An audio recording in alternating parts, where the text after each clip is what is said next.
Сәлем, менің қызымның каналына қош келдіңіздер.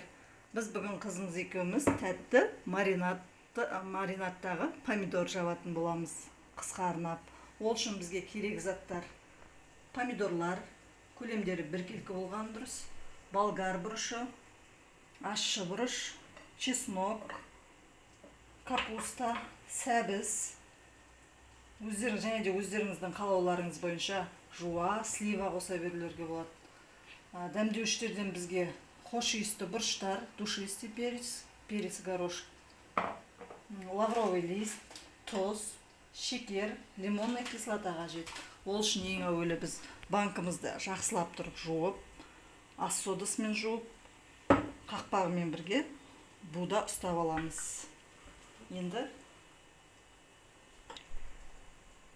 біз әуелі капустамызды банкының түбіне орналастырамыз. Осындай бөліктерге бөліп, сәбізді де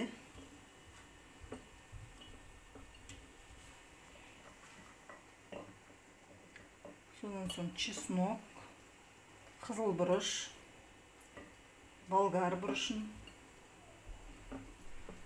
өздеріңіздің қалауларыңыз бойынша орналастыра беруге болады. Помидорды біз банкіге салмас бұрын зубочисткамен аузын 3-4 жерден тесеміз. Ішіне жақсы маринад жақсы бару үшін.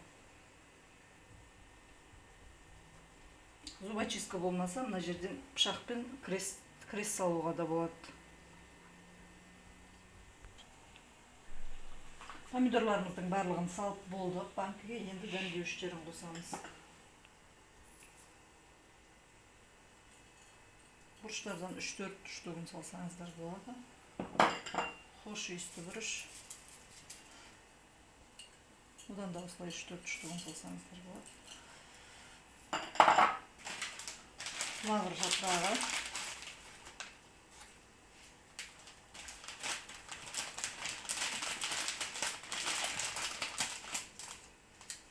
Бір банкіге 2-3 жапырақтан салсаңыздар жеткілікті.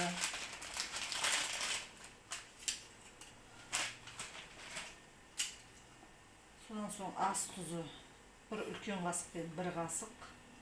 Әрбір банкіге 1 қасықтан саласыз.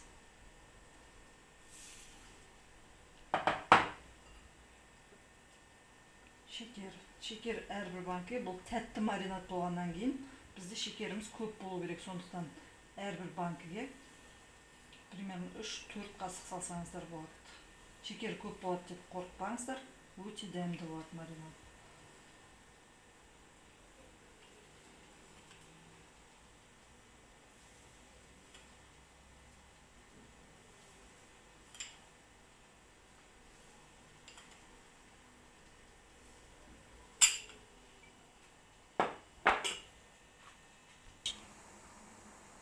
Барлық дәмдеуіштерімізді салып болдық. Енді банкілерге қайнап тұрған ыстық судан толтырып су құямыз.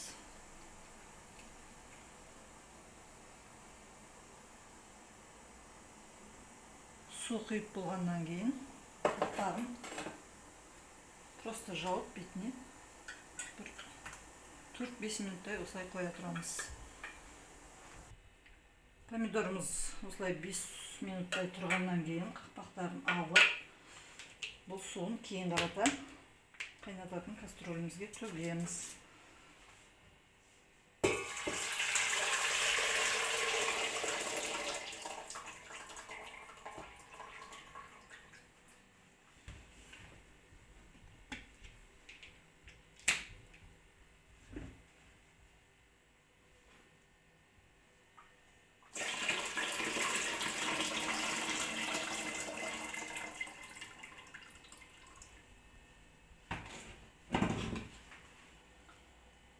Қайнаған суды қайтадан қайнатып аламыз.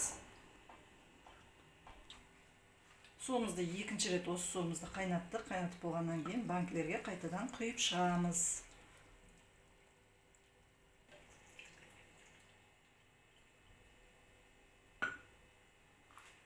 Екі банкіге де суымызды толтырып құйып алдық.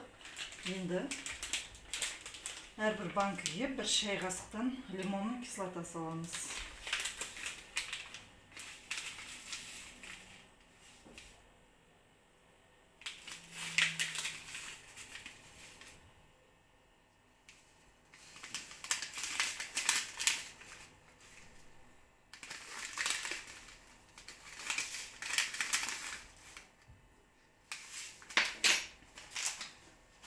кислота салып болғасын. Бұл банкілерге ешқандай үкіс құймаймыз. Қақпақтарын жақсылап жауып бұрап тастаймыз. Қақпағын бұрап болғаннан кейін банкілерді теріс қаратып төңкеріп, суылғанша бетін жауып қоямыз. Немесе қараңғы жерге қоямыз. Бұл жердегі маринаты өте дәмді болады. Капусталары да, ішіндегі қалған басқа да қоспалары да өте дәмді болады. Капусталарды өзінде жеуге болады, немесе басқа бір салаттарға қосып жесеңіздер де болады. Астарыңыз дәмді болсын. Рахмет.